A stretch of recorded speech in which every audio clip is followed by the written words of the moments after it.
Welcome to the PBVG Gamescast. My name is Steve. Rich. Mo. And we are the passionate playing video gamers. And we are back from a little hiatus, from a little break. No, we've been here. I don't know what he's talking about. Yeah, they've been here. They recorded a lost episode at the bar. We'll see. It's not lost. We know where it is. Just no witnesses allowed. We'll see if we'll ever see that episode that they filmed while I was in Hawaii on my honeymoon playing Nintendo Switch on the beach. And I have proof and evidence and pictures. There's one picture. I have three. Oh, he's got three pictures where my beautiful, amazing wife played Mario Kart with me as we watched the sunset in Hawaii. She is incredible. And she played on the plane. So it does work. Out of the dock, we do use it. I fell in love with my Switch even more, even if it was possible, over the break. In today's episode, we're going to talk about the E3 press conference schedule, what our expectations are for this year's E3. We'll also talk about the Assassin's Creed leaked screenshot that might confirm the setting, which has been rumored for the last year. We'll also talk about Sega reviving IPs. They came out with a 2020 roadmap of what they want to do for the next few years. And then we'll talk about which IPs we think they should revive. But we're going to start off with the farewell of Bioware Montreal with Mass Effect. So a report shows that the studio is now a support studio, with employees not working on Star Wars Battlefront 2 are now assisting on other Bioware games. So they're not developing, and looks like, and Mass Effect series is on hiatus. They're going to hold it off for now. They're not going to immediately go into a sequel as they did, because Mass Effect 1, 2, and 3 was back to back to back. That was a planned trilogy. And then also EA, the recent quarterly earnings announced their Bioware new IP has been delayed to the next fiscal year. So we'll be releasing after April 2018. More than likely, knowing Bioware, it will be a fall game 2018. Hopefully we'll find out more about that at E3. But Rich, what are your initial reactions to that announcement? Bioware being a support studio and Mass Effect and series put on Montreal, hold. though. It's not all of Bioware, just Bioware. Correct. Bioware Montreal, that studio. Which they originally, they were guys that did the multiplayer for Mass Effect 3, and then they were given the reins of Andromeda, which is kind of... EA at least heard the fan outrage that game was not as good as it could have been. It was still a good game, but it was a serious misstep. You're the only one who has finished it. Yeah. So you finished it. I'm only about 16 hours in. I need a new Xbox One controller. I need to invest because my right shoulder is broken. I can only use one of the three powers. Again, I'm seeing a pattern. My broken controllers. So being a support studio, do you think that is the right direction, or learn from Andromeda? They didn't lay people off, so I like that. That's good for the staff because they do have talent there. The thing is everything that we were worried about when EA acquired them is kind of coming true. They got rid of the doctors, and then the project heads like Casey have left. And now we're stuck with, number one, they're getting away from RPGs with the new Dylan, whatever that's going to end up being next year, presumably, that we think it's going to be the quote-unquote Destiny killer. But that's not an RPG game. You mean the Halo killer? No, it sounds like what they're doing is they're trying to do Destiny. They're trying to... Everything's always with a Halo killer for like 10 years. Not anymore. Yeah. Halo killed itself. Wow. It's still good, but it's not the same. That's true. To be honest, 4 and 5 were kind of missteps in the story. And that's on 343, who are completely shepherding the whole history project for them. So, no, but it was a serious misstep, and their EA showing what they did was they acquired them to basically take away competition, not to actually use them for what they're good at. And they've shown that every time, and that happens a lot of times when the big corporations take over the smaller studios. Look at what happened with Rare. They acquired them, and they got the IP. They removed the project heads. They removed a lot of the talent, or the talent felt like this is in the right atmosphere for my creative juices to be flowing the right way. They jumped ship, and they're like, well, we can still churn out let's do Perfect Dark Zero. And everybody goes, this isn't Perfect Dark. Oh, let's do Banjo and Kazooie. Oh, this isn't working for me. Nuts and bolts. Yeah, and they just ruin everything that's good about it. It doesn't have to be that way, but it's what I've said before with this marketing thing. If you really believe that it's worth buying, I don't know why you buy a fixer-upper and you pay a premium price. If they were going into bankruptcy, like what happened when THQ went down, and now we're getting Darksiders 3, because someone bought them up for pennies, but kept them afloat, kept that team together, and now they're continuing their vision that they had going into that bankruptcy. That's the right way to do it. What they're doing here, where they acquire this and acquire that, Activision kind of ruined what happened with Modern Warfare, right? We've seen examples all over. BioWare is just another victim to this, and pretty soon you're going to see Dragon Age, you're going to see it fall off. It's a very niche market. Mass Effect is already kind of dead. Hopefully 5 years they decide to bring it back. I have some ideas how they could fix it without eliminating things, but they're usually going to not chase bad spending with more money. So, and the one thing is, they did announce that the team's gonna work on patches for Andromeda, but they didn't announce any plans for any DLC. yeah. So, Rich, you're the one who's finished it. You've had plans of what they could do in the future. No, they clearly, in the epilogue, and I won't give you spoilers, I'll just mention that there's at least two big, and even going into the third act, including that, there's 4 big storylines that they set up that were clearly DLC or sequel bait that now you're left hanging. Again, I'll go back to storytelling basics. It's good when you tell a story all the way through, and then after the fact you start hearing people are interested about this or that. You can put little teases, but when you flat out go, oh, this thing's happening and it's right around the corner, we'll have to wait and see if we can get over around that corner and check it out, that you're clearly not done telling the story, which means that's why everybody gets mad about on-disc DLC. It's already there. Just give it to me. Stop making me pay a premium or wait more time. So again, if you want to do that stuff, don't tease it so heavily. Surprise me, and then I go, oh, that makes sense, because they did hint that could happen. No, they clearly are like, nope, it's happening. We just don't know when. Make sure you get ready for a season pass. That was a dumb move. And Mo, I know this one, it cuts you deep. I know you had a lot of investment in this studio. Played a lot of their games. I mean, Dragon Age, I enjoy Dragon Age. I start to finish, and I downloaded a lot of the DLCs. I don't know. I mean, for them, it's one thing that I do agree with Rich was they didn't lay off anybody. If they're gonna, send them to different locations, kind of broaden their horizons would be great. But on the top, like, it kind of, I mean, for me, it sucks because I haven't finished any of the Mass Effect, like the original 3. I've only finished the first one, and then halfway through the second one, I'm gotta play the third, and this one I'm just gonna wait because with all the patches and you play a perfect game. I'm gonna wait. It'll still be broken, just so you know. True. That's part. Writing is the biggest sin. I know everybody attacks the animation and stuff, and some of the combat physics, and it's a good game. Don't get me wrong, but it should be a great game with all that they know, as much as people are invested in it, as much money as they threw at it. But it became testing ground. It was research and development. Let's see if this lower tier department in this studio we acquired can make a AAA title for the same or a slightly lower budget, and we can still get the same return, and then we can just churn out 3 of those minor studios within BioWare and have the true quote-unquote BioWare focus on whatever the next thing is, that Dylan project. Yeah. That's what they thought they were going to do, is just turn it into a turnkey moneymaker. And I don't want Call of Duty when I'm thinking of Mass Effect. Yeah, the same thing, almost like when I think about it, it's like Assassin's Creed Unity. It had terrible release, so many bugs. I ended up buying it when they went on sale, when they started patching everything up.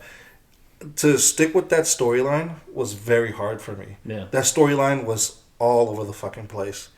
Because they lost on Unity. They got rid of the main protagonist from the original trilogy. Right. It just started going in all directions, and if it sounds kind of like Mass Effect Andromeda kind of got hit with that a little bit, but hearing you talk about it, and we've had plenty of conversations at the bar about it. The lost episode at the bar. Because it interests me. It does interest me. Like it's a big name, and it's just I find it shameful but I find it shameful that this is where it's leading up to.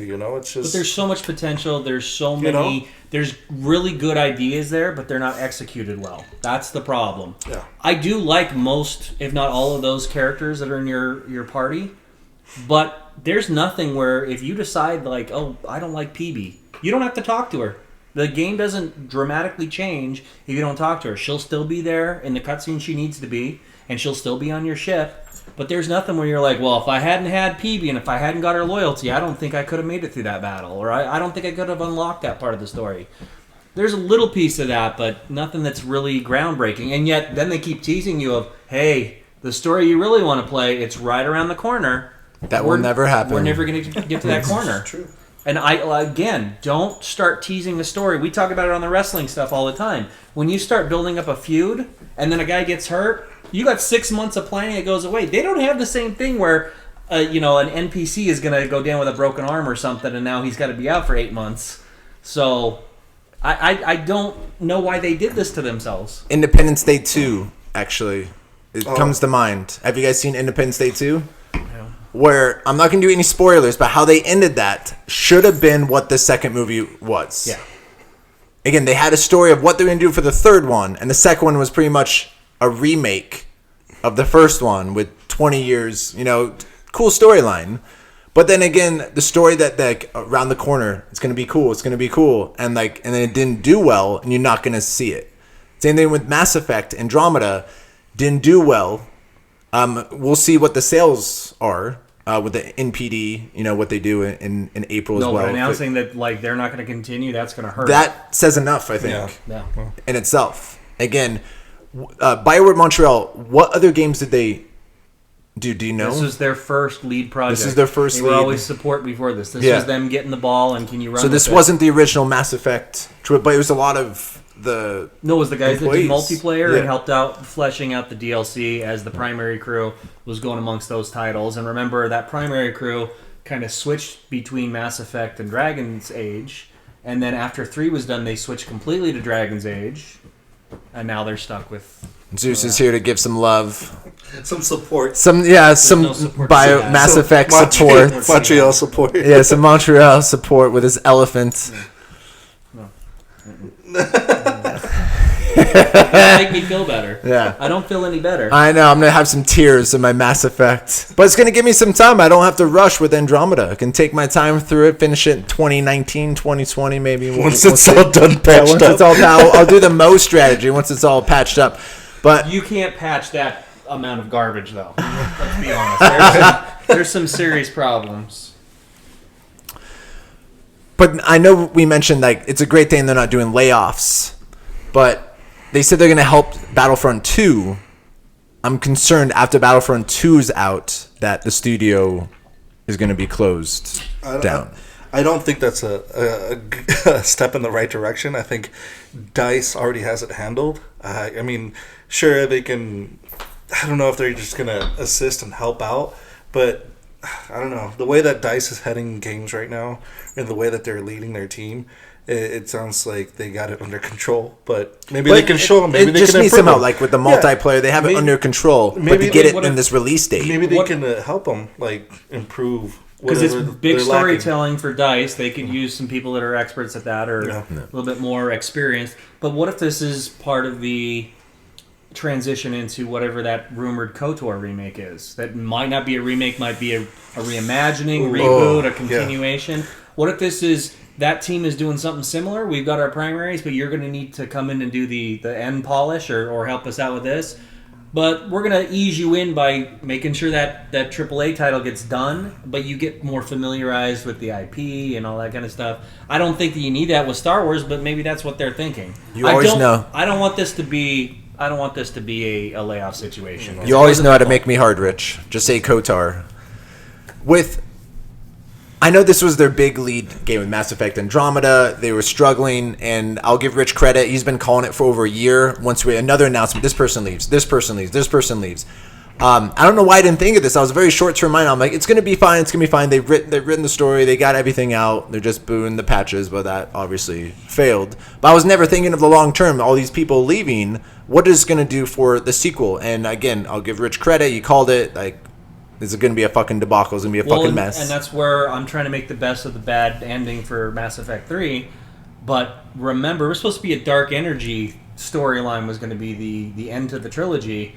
That leaked on Reddit, and then all of a sudden they had to backtrack, and they did that. I don't know if the indoctrination theory is what they were trying for, but it's the best way to explain how they turned a minus into a plus. And it does make sense that everybody else is kind of confused by it. I like that it's that nice, cut of steak that most people wouldn't think to order, but when you do, it's like life-changing. Still good steak. You enjoyed the steak, right? You're like, yeah, but it wasn't the best ever. But if you just get peppered it the right way, you're like, that's the best cut of meat I've ever experienced. That's what the indoctrination theory does to me. Is I had a steak, but it was the same one I'd get at a hotel cafe. It wasn't a big deal. No, this was $6 steak and eggs. This was that I went there, and this is a $500 a plate meal, and you understand why, and you're happy, and you're thankful, and you come back next week, and you brought friends. That's what indoctrination theory. That's the difference that it gave to me. So, I think they should have let them make a larger DLC and prove to them that they can go on with the sequel. This is your test. Do a DLC, a decent sized DLC. I would say like a $30, like another side story, like with the Kinda Fallout stuff, or like Uncharted, like a 10-hour campaign. Add 10 more hours to the story. Prove to us that you learned from your mistakes, and based off of this, we'll give you a go no go for a sequel. Yeah. To give them another chance to learn from your mistakes. Again, this might be their first. Yeah, but to make that kind of DLC investment and a $30 purchase after a lot of people are going to think that they wasted a $60 purchase. Which I can understand as well. A tough sell for us to buy. Remember, you're a huge Mass Effect fan, but I think that, and Mass Effect is one of the few that you would consider DLC. Yeah. I think when you get to the end of this, you might be like, eh. Okay. And if they hit you with the trailer and the info of what it's going to be about, you might be convinced. Especially with my backlog. But you might easily go, $30. What's the 10 hours? I don't need to do this. I'll get the story from Rich. If they were honest with themselves, and if they were supposedly if they were going with what Steve was saying, and EA was legitimately honest with it and coming out, especially with E3 coming up, they could sell it as, look, we're sorry, this happened.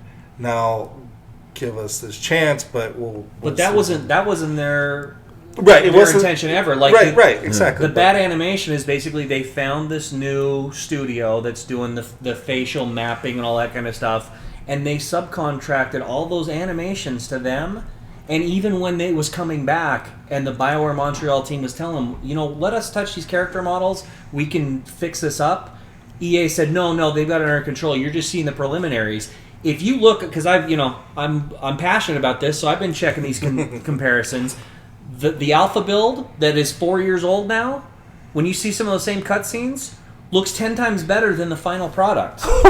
Because they did it, and then they gave the facial scanning team, basically they told them, here's the poses to put them in and all that kind of stuff, now do your magic, and it looks like garbage. Some of these things, they're neon palette swaps and everything for no fucking reason. It looks so realistic. It did look like Mass Effect 4. Like, it looked like you took 3 and then did more. Then when you see Andromeda, you're like, this looks like an expanded DLC for Mass Effect that just happens to be in another galaxy.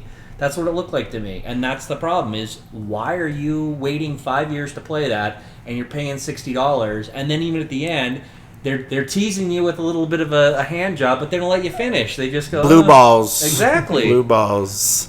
But EA was using them to, let's see if this team can turn this into a turnkey operation, and let's try this new facial mapping software team, and then we can put that in all our games, and we won't have to deal with all the other shit we've been going through. It'll all be in-house, and we'll own it, and we'll subcontract that to Activision and everybody else, and we'll make another revenue stream. Stupid. I remember when they did the EA did that, the E3 press conference, and they were doing the Madden, and they were doing the face mapping thing too with that. And I'm like, it doesn't look good. Like, just let that all go. Just make creative characters and go from there. Just stop this character. I don't know what's become with this facial mapping thing. It's like I know there's like one or two studios that actually excel in it. Like one, Team Bondi. Remember that? What happened to LA Noire? What happened to that studio? Fucking gone. Yeah. You know? But they excelled. It was a great fucking game. That game was amazing. I loved the storytelling from that game. I've read about it. I'm aware. It's good. Heard It's a good game. And the other ones the other team that I can't think of the name is the ones that are working on Detroit. That one For Sony? Yeah, that's That another looks favorite. But incredible. they know what they're doing. You know, they've that's what they've been doing since. Was that the same Heavy studio Rain. who did Heavy Rain? Yeah, Heavy Rain. Yeah. Yeah. So, and was it Beyond Two Souls, or I think what's the other game? I can't remember right now. But, you know, leave that to those studios where they excel in that. They, you know, now you're trying something new. I get it. You want to kind of go that direction, but if it's not working, it's just... Well, that's our take on the Bioware Montreal and what we think about the future of the studio and what we feel should happen with the Mass Effect series moving forward. Please let us know in the comments below what you feel about Mass Effect Andromeda series on hiatus and the studio being a support for other games.